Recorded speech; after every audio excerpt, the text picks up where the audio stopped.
Nagsisimula ang kwento sa tatlong lalaki na sinusunog ang bahay ng pamilya ng isang truck driver. Ang tanging nakaligtas ay ang anak ng truck driver, si Bhavani. Kung papatayin nila si Bhavani, sila ay magiging pangunahing mga sospek dahil sila ang mga pangunahing kalaban ng ama ni Bhavani. Upang maiwasan ang pagdududa, pinili nilang buhayin si Bhavani, ginawa siyang saksi at pinilit siyang magbigay ng maling testimonya na ang sunog ay aksidente. Pagkatapos ng insidenteng ito, si Bhavani ay ipinadala sa Departamento ng Pangangalaga ng mga Kabataan kung saan binabayaran ang mga opisyal para gawing miserable ang kanyang buhay. Si Bhavani ay pinapakain lamang ng isang beses sa isang araw, binubugbog tuwing oras ng pagtulog, at namumuhay sa ilalim ng patuloy na paghihirap upang sirain ang kanyang espiritu at pigilan siya sa paggawa ng gulo. Sa paglipas ng panahon, nasasanay na si Bhavani sa pagdurusa. Hindi na niya pinapansin ang sakit at nagiging walang pakialam siya dito. Sa katunayan, dahil sa madalas na pagtitiis sa sakit, nagawa ni Bhavani na suntukin ang pader ng bilangguan, na nagbibigay ng hindi kapani-paniwalang lakas sa kanyang mga kamao. Isang araw, iniulat na nakatakas si Bhavani. Sa katotohanan, hinahanap niya ang isa sa tatlong lalaki, hindi para sa paghihiganti, kundi upang mag-alok ng kasunduan. Sa sandaling iyon, nag-alok si Bhavani na bayaran sila ng isang tiyak na halaga ng pera kapalit ng kanyang kalayaan. Gamit ang karanasan at kaalaman na nakuha mula sa kanyang yumaong ama, inorganisa ni Bhavani ang mga driver ng truck, sinasabihan silang magbayad ng pera para sa bawat biyahe na kanilang gagawin. Bilang kapalit, hindi na nila kailangang mag-alala tungkol sa mga permit o inspeksyon ng pulis dahil inaalis na ni Bhavani ang anumang mga gwardya sa kanilang dadaanan at nasa kanya na ang mga kinakailangang dokumento. Unti-unti, nakukuha na ni Bhavani ang kontrol sa mga driver ng truck sa lungsod. Ang kanyang kinikita ay tumataas, at ang kanyang bayad sa tatlong kriminal ay nananatiling maayos. Pati mga ulila ay kanyang kinukuha bilang tapat niyang tauhan. Dahan-dahan ngunit tiyak, itinayo ni Bhavani ang kanyang sariling imperyo at nagiging pinakakatakutang tao sa rehiyon. Lumipas ang 12 taon, at hindi na mapakali ang tatlong kriminal dahil sa kapangyarihan ni Bhavani sa lugar. Pinagsisisihan nila na hindi nila siya pinatay kasama ang kanyang pamilya noon, pero ngayon huli na ang lahat dahil si Bhavani ay labis na iginagalang at kinatatakutan.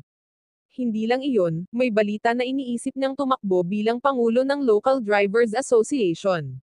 Sa kasalukuyan, si Bhavani ay isang matangkad at kahangahangang lalaki na may kalmadong asal. Matapos ang maraming taon ng paghihintay sa tamang pagkakataon, dumating si Bhavani upang maghihiganti sa pagkamatay ng kanyang pamilya. Bagaman nagtatawanan ang tatlong kriminal, na kumbinsido na kontrolado pa rin nila ang teritoryo, tinipon ni Bhavani ang lahat ng empleyado at nag-alok ng isang bag ng pera sa sinumang handang sumama sa kanya. Nang makita ito, pinagtatawanan ng mga kriminal na boss ang kanyang kakayahan, iniisip na walang sinuman ang magtataksil sa kanila. Ngunit habang itinaas ni Bhavani ang alok, isa-isa nang nagsimulang isaalang-alang ng mga manggagawa ang kasunduan. Sa huli, pumayag silang sumama kay Bhavani, at ibinigay pa sa kanya ang isang itak upang tapusin ang tatlong kriminal na boss. Hindi inaasahan, tinanggihan ni Bhavani ang sandata. Sa halip pinili niyang umasa sa kanyang mga kamao, na pinatalas sa loob ng maraming taon ng walang tigil na pagsasanay, at pinabagsak ang bawat isa sa tatlong kriminal na boss gamit lamang ang kanyang mga kamay. Samantala, sa lokal na tanggapan ng gobyerno, madalas makatanggap ng mga ulat ang mga opisyal tungkol sa kaguluhan sa pasilidad ng mga kabataan. Maraming guro ang ipinadala doon, ngunit wala ni isa ang tumagal ng higit sa isang buwan. Muli, sila ay inatasan na maghanap ng angkop na guro upang magturo at magbigay ng patnubay sa mga pasaway na kabataang ito. Kinabukasan, dumalo si Bhavani sa libing ng mga kriminal na boss na lihim niyang pinaslang. Kabilang sa mga dumalo ay isang opisyal ng gobyerno na malapit na katrabaho ng mga boss. Sa sandaling iyon, plano ni Bhavani na magpakita ng kabaitan, umaasang makakuha ng suporta sa nalalapit na halalan para sa pagkapangulo ng Drivers Association. Gayunpaman, narinig na ng opisyal ang mga bulong-bulungan tungkol sa pagkamatay ng mga boss na konektado kay Bhavani.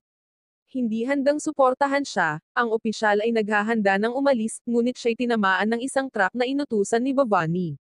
Nakita ang impluwensya ni Bhavani, kaya't ang ibang mga kasamahan ng opisyal ay sa huli ay sumang-ayon na suportahan siya sa halalan. Bumabalik sa pasilidad ng kabataan kung saan dati nanatili si Bhavani, ang mga kabataan ay hindi na lang basta pilyo, sila ngayon ay mabangis at imposibleng kontrolin.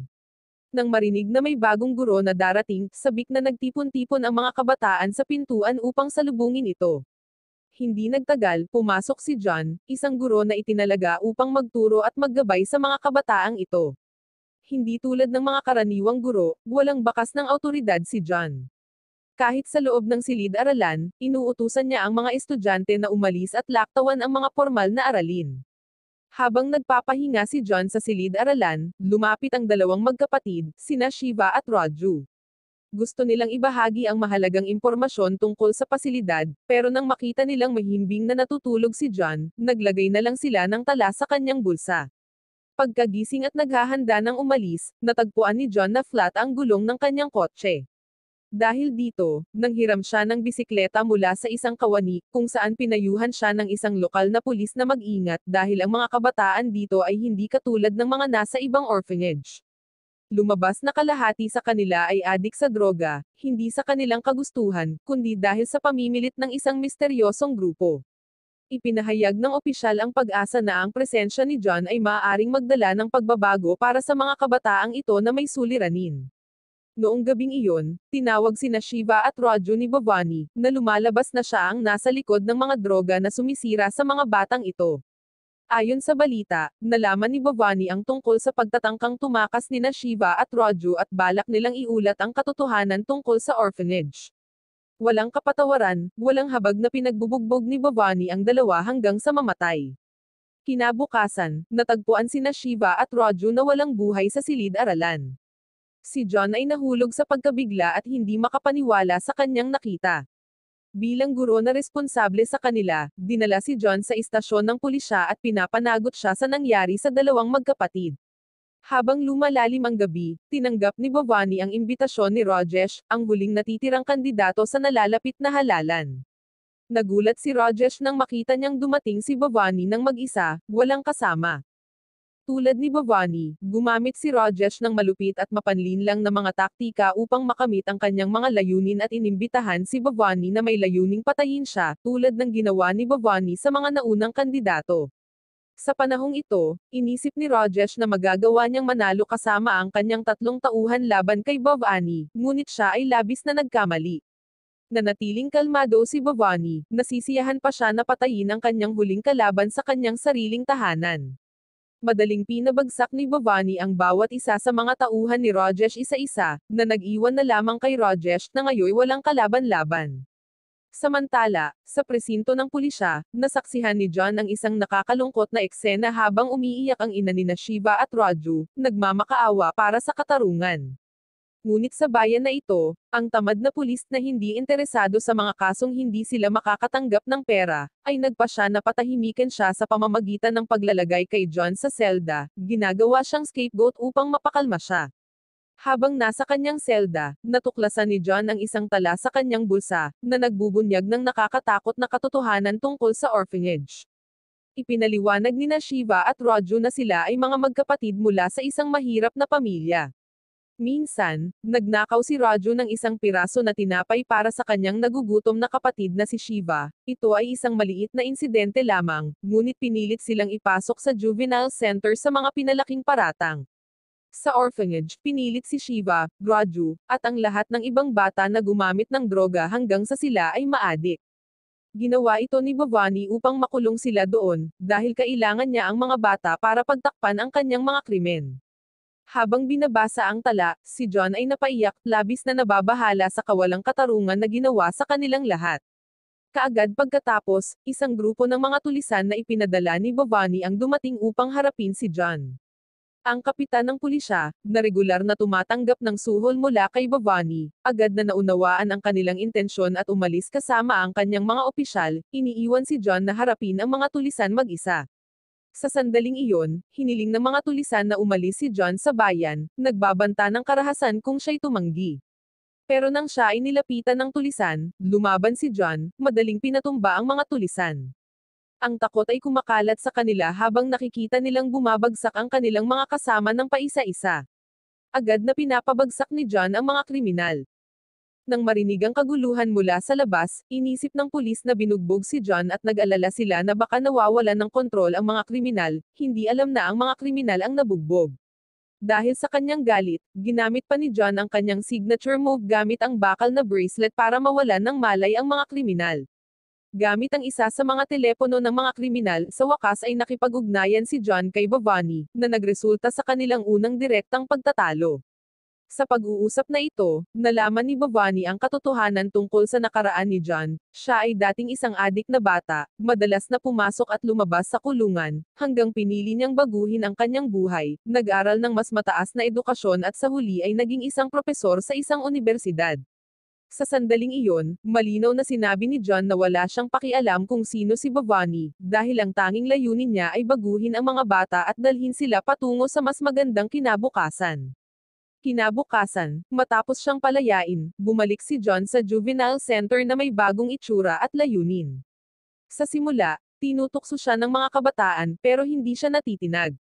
Sa halip, nagpasya siyang turuan sila ng leksyon sa pamamagitan ng pagharap sa tatlong tiwaling kawani na kanyang natuklasang kasangkot din sa mga krimen ni Bhavani. Matapos harapin ang mga kawani, nagsimula ng matakot at respetuhin ng mga kabataan si John, nagiging mas bukas sila sa disiplina at nagtatapon sila ng mga bagay na hindi pag-aari ng orphanage. Sa tulong ng mga voluntaryong estudyante mula sa kolehiyo, binago ni John ang patakaran, maruming kanlungan ng mga bata at ginawang malinis at kaaya-ayang lugar. Pumunta pa siya sa isang hakbang, pinutulan ng buhok at balbas ang lahat ng mga kabataan upang bigyan sila ng bagong hitsura. Gayunpaman, isa sa mga tapat na tagasunod ni Bhavani, si Das, ay nagalit dahil pinilit siyang mag-ahit ng kanyang balbas. Agad na iniulat ito ni Das kay Bhavani, na inutusan siyang lumikha ng mga kaguluhan upang hadlangin ang mga pagsisikap ni John. Hindi makapagpigil sa panghihimasok na ito, umalis si John patungo sa tahanan ni Bhavani sa labas ng bayan, dala ang ilang impormasyon mula sa isang kawani ng orphanage. Sa sandaling iyon, hinuli niya ang isang tao na naliligo upang dalhin siya kay Bhavani. Sa loob, natagpuan ni John ang mga tao ni Bhavani na nagtipon-tipon. Nang magtanong si John kung sino sa kanila si Bhavani, itinaas ng lalaking nahuli ni John ang kanyang kamay, na nagsasabi na siya nga si Bhavani. Nagulat ngunit hindi natitinag, mahigpit na hinawakan ni John ang ulo ni Bhavani, pinapahiya siya sa harap ng kanyang mga tauhan. Galit na galit, pinapanood ni Bhavani ng may pagkabigo habang isa sa kanyang mga tauhan ay nabigong atakihin si John. Dahil nasa ilalim ng kontrol ni John ang sitwasyon, wala nang pagpipilian si Bhavani kundi hayaan siyang maghari.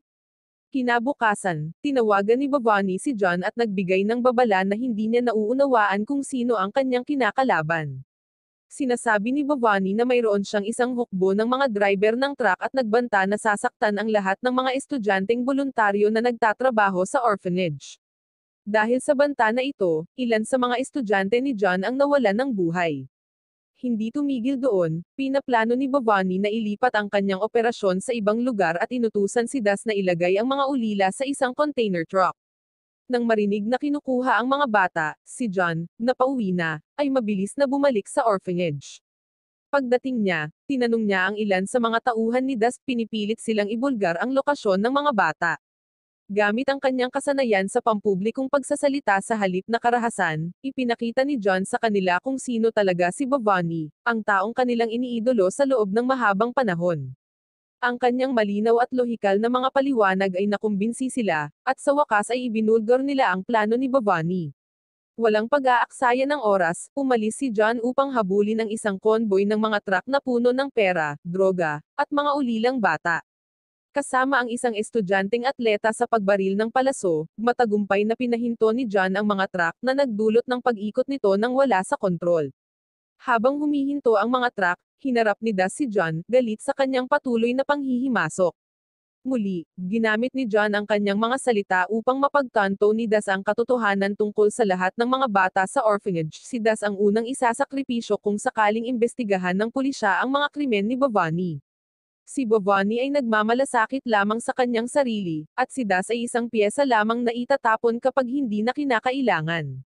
Kaagad pagkatapos ng pag-uusap na ito, dumating si Das sa bagong hideout ni Bhavani, isang pasilidad ng imbaka ng karne. Tulad ng hinuhulaan ni John, inutusan ni Bhavani ang kanyang mga tauhan na dalhin si Das sa isang liblib na lugar na may balak siyang patayin dahil marami na siyang nalalaman sa grupo. Samantala, ang ibang mga tauhan ay sinisiyasat ang lalagyan na naglalaman ng mga bata, nang biglang lumabas si John mula sa loob. Matapos talunin ang lahat ng mga tauhan, si Bhavani na lamang ang natira. Sa kanyang pagmamataas, binigyan ni Bhavani si John ng 2 minuto para patayin siya, na inaakalang mabibigo si John. Pero hindi dapat maliitin si John. Nang mapagtanto ito, nakipaglaban si Bhavani ng buong lakas, naglunsad ng malalakas na suntok na nagpabagsak kay John. Ang mga suntok ni Bhavani ay talagang malakas, bagay na bagay sa kanyang malaking pangangatawan. Gayunpaman, nagpa siya si John na oras na para gamitin ang kanyang signature move, na ang bakal na bracelet. Kahit gaano pa kalakas ang mga suntok ng isang tao, hindi ito kayang tumalab sa bakal. Dahil dito, mabilis na nawawalan ng kalamangan si Bhavani, lalo na nang patuloy na sinuntok ni John ang kanyang tagiliran, na lalo pang nagpapahina sa kanya. Nang tuluyan ng matalo si Bhavani, sinubukan niyang bigyan si John ng mga pangako ng kayamanan, ngunit hindi siya nagpapatukso sa pera. Matapos ang lahat ng mga buhay na nawala dahil kay Bhavani, hindi nag-atubili si John na tapusin ang kanyang buhay, binitay niya si Bhavani tulad ng pagbitay sa mga karne. Pagkalipas ng ilang panahon matapos ang insidente, si Das at ilang kabataan na sangkot sa mga krimen ay nahatulan sa bilangguan dahil sila ay nasa 8 gulang na kung saan sila ay sinalubong ng mga batikang bilanggo. Hindi nila alam na may isang pamilyar na mukha na naghihintay sa kanila, na walang iba kundi si John, na matagal nang pamilyar sa mga pader ng bilangguan. Ang aral mula sa pelikulang ito, kung akala mo na ang pagpapatawad sa iyong kaaway ay nagpapakita ng talino mo, maghintay ka lang, baka bumalik siya na may bakal na kamao. At tandaan, ang kabaitan ay hindi lang overrated, delikado pa. Wow naman! Doon nagtatapos ang pelikula mga idolo, salamat sa inyong panonood.